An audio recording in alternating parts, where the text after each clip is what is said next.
বিকেজি audio stories নিবেদিত বৈঠকখানার গল্পে আপনাদের স্বাগত।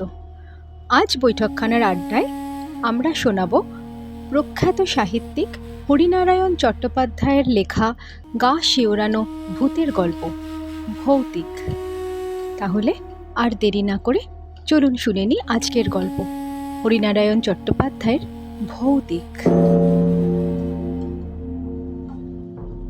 ভূত আছে কি নেই এ তর্ক বহুদিনের। ভগবানের অস্তিত্ব নিয়েও এ ধরনের তর্ক আদিম যুগ থেকে চলে আসছে। দুটো তর্কেরই আজও নিষ্পত্তি হয়নি। বিজ্ঞানের যুগে তোমরা হয়তো এসব মানতে চাইবে না। অণুবীক্ষণ আর দূরবীক্ষণ যন্ত্র দিয়ে যা দেখা যায় না তার অস্তিত্বই নেই, এই তোমাদের মত। ভূতের কথা তোমাদের মতন এতদিন আমিও বিশ্বাস করতাম না।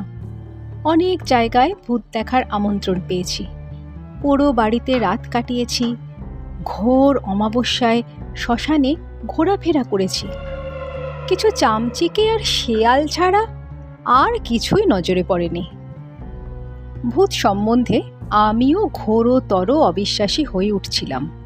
এমন সময় ব্যাপারটা ঘটল। ঠিক আমাদের পাশের বাড়িতে থাকে সমর রায়।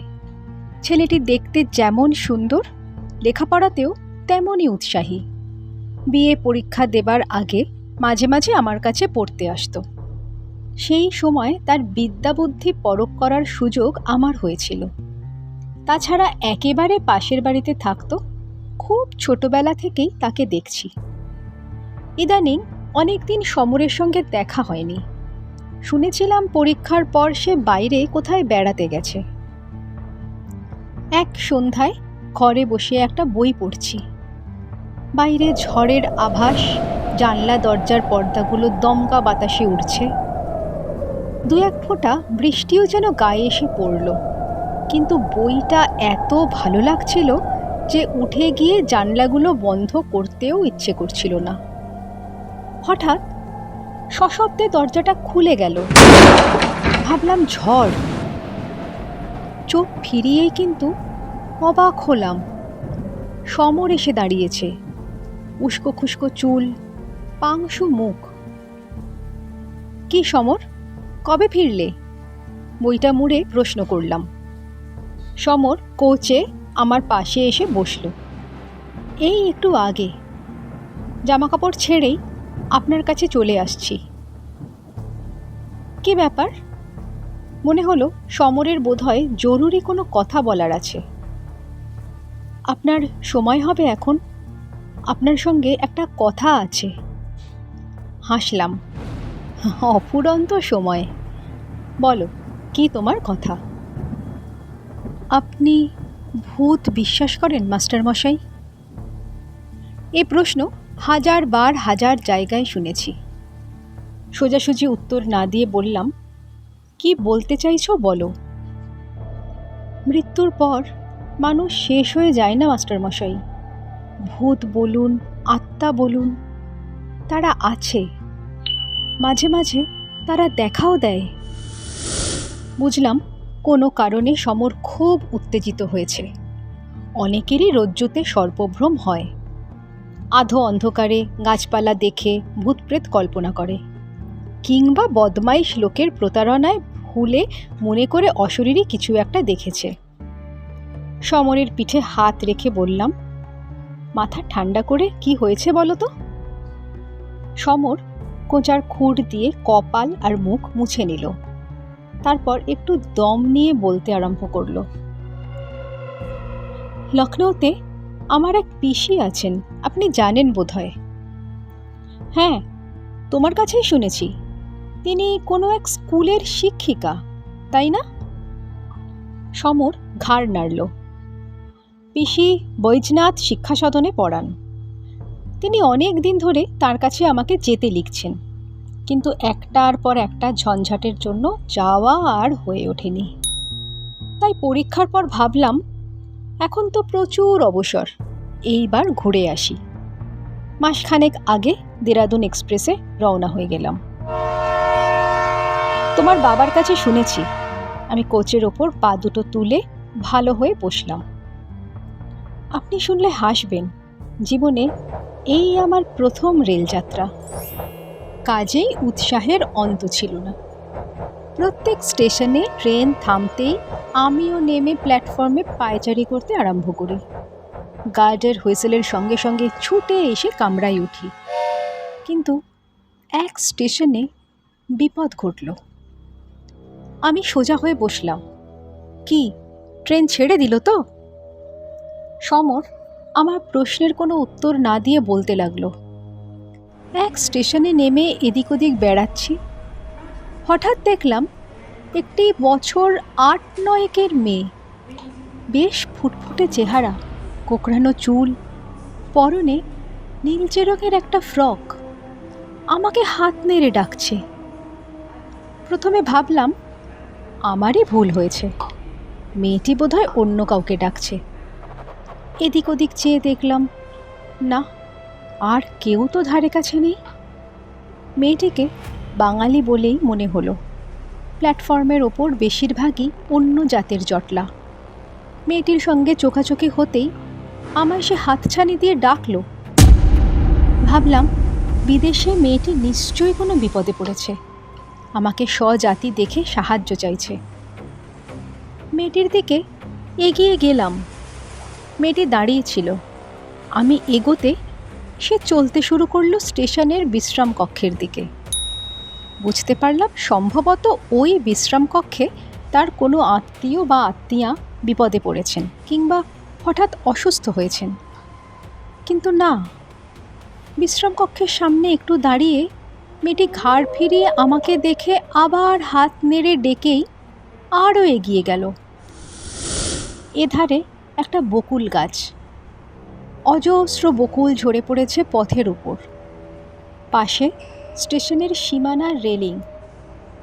মেয়েটি তার কাছে গিয়ে দাঁড়ালো। আমি জোরে জোরে হেঁটে মেয়েটির কাছে গিয়ে দাঁড়ালাম এবং ঠিক সেই সময় আমি আর উৎকণ্ঠা দমন করতে পারলাম না। জিজ্ঞাসা করলাম, কি হলো? হুইসেল দিয়ে ট্রেন ছেড়ে দিল। এদিকে চেয়ে দেখি মেয়েটি উধাও, এক নিমেষে যেন মুছে গেল। আমি ট্রেনের দিকে ছুটলাম, কিন্তু ধরতে পারলাম না। দুরন্ত গতিতে ট্রেন যেন আমার চেষ্টাকে উপহাস করতে করতে বেরিয়ে গেল। এতক্ষণ পরে আমি হাসলাম। ওই তোমার ভৌতিক গল্প? মেয়েটি তোমায় বোকা বানিয়ে সরে পড়েছে। বয়স কম হলে হবে কি, মেয়েটি ভারী ওস্তাদ মনে হচ্ছে। সমর আমার হাসিতে যোগ দিল না। গম্ভীর গলায় বলল, আমার কাহিনী এখনো শেষ হয়নি মাস্টার মশাই। আমি একটু অপ্রস্তুত হলাম। বললাম, বেশ, বলে যাও। আমি স্টেশন মাস্টারের সঙ্গে দেখা করে ট্রেন ফেল করার কথা বললাম।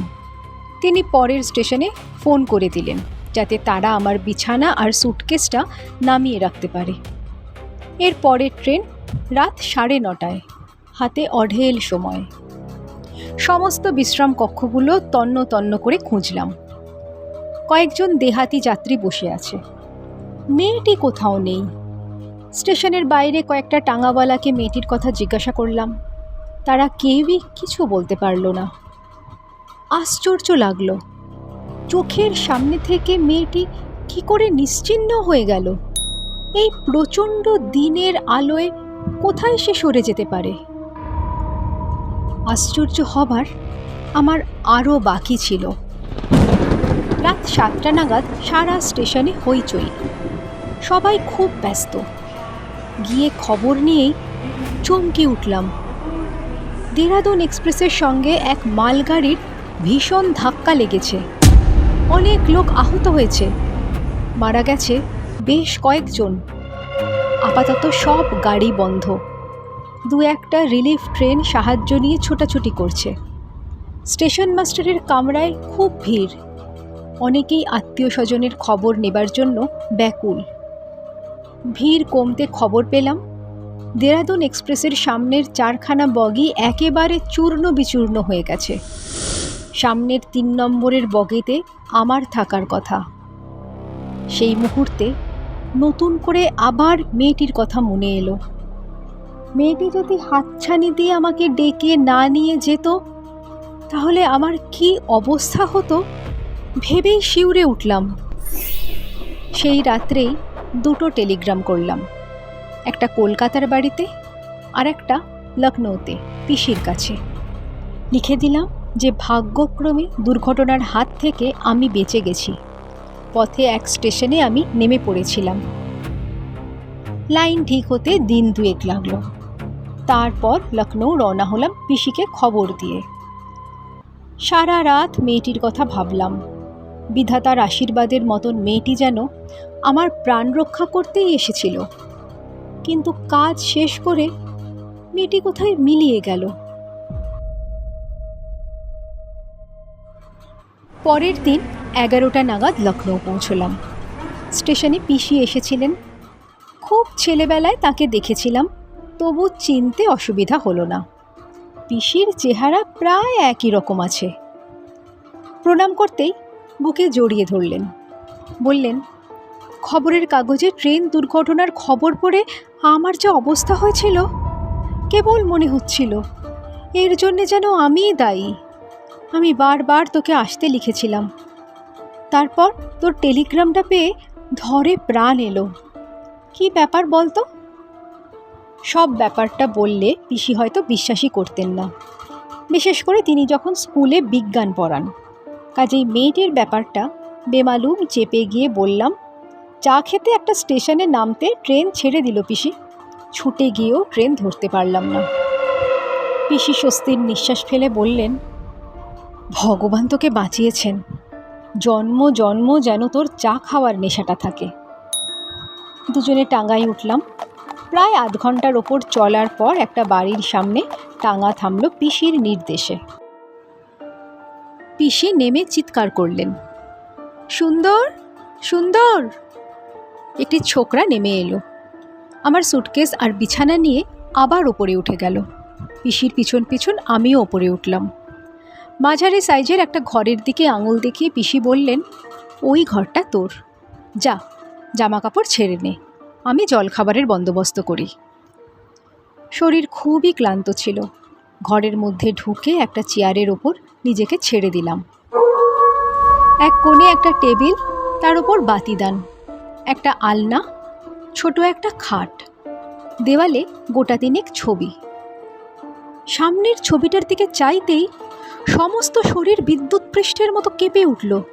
উঠে দাঁড়িয়ে পড়লাম। মনে হলো ভয়ের কালো একটা ছায়া আমাকে আবৃত করার চেষ্টা করছে। তাড়াতাড়ি বাইরে এসে ডাকলাম, পিসি পিসি। পিসি বোধহয় নিচের রান্নাঘরে ছিলেন। কোনো সাড়া পেলাম না, কিন্তু পিসিকে আমার একান্ত প্রয়োজন। আমি তাড়াতাড়ি সিঁড়ির মাঝ বরাবর নেমে আবার ডাকলাম, পিসি, ও পিসি। এতক্ষণে আমার ডাক পিসির কানে পৌঁছালো। হন্তদন্ত হয়ে পিসি সিঁড়ির কাছে এসে বললেন, কী রে, কী হয়েছে? একটু এ ঘরে এসো তো। আমি ছুটে ওপরের ঘরে এসে দাঁড়ালাম। হাঁপাতে হাঁপাতে পিসিও এলেন একটু পরে। কি হলো রে তোর? শরীর খারাপ হয়নি তো? এত ঘামছিস কেন? জামার আস্তিন দিয়ে কপালের ঘামের বিন্দু মুছে ফেলে বললাম, না, শরীর আমার ঠিক আছে।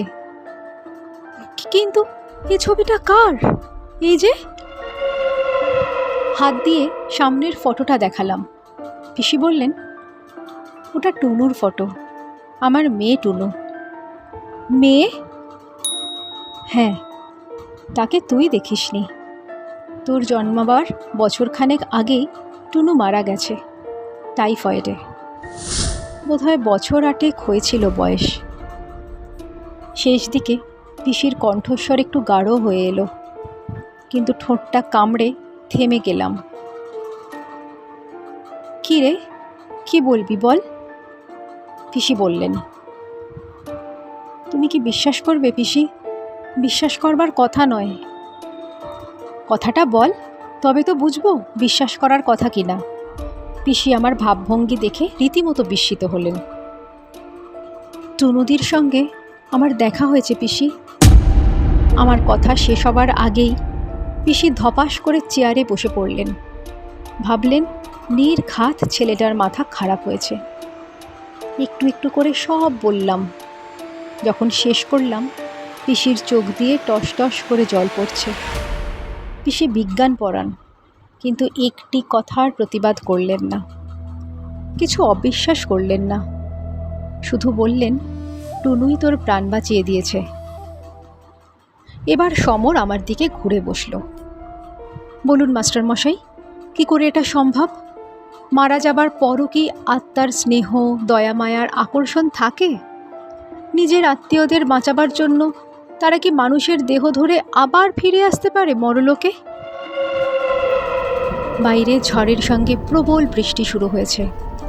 আম গাছের একটা ডাল জানলার পাল্লায় মাথা ঠুকছে অনবরত। জলের ঝাপটায় ঘরের অনেকখানি ভিজে গিয়েছে। সেই দিকে চেয়ে চুপ করে বসে রইলাম। কী উত্তর দেব সমরের প্রশ্নের? চিরদিনের জন্য হারিয়ে যাওয়া মানুষ নিজের লোককে বিপদ থেকে রক্ষা করবার জন্য আবার পৃথিবীতে ফিরে আসে, তাও কি সম্ভব?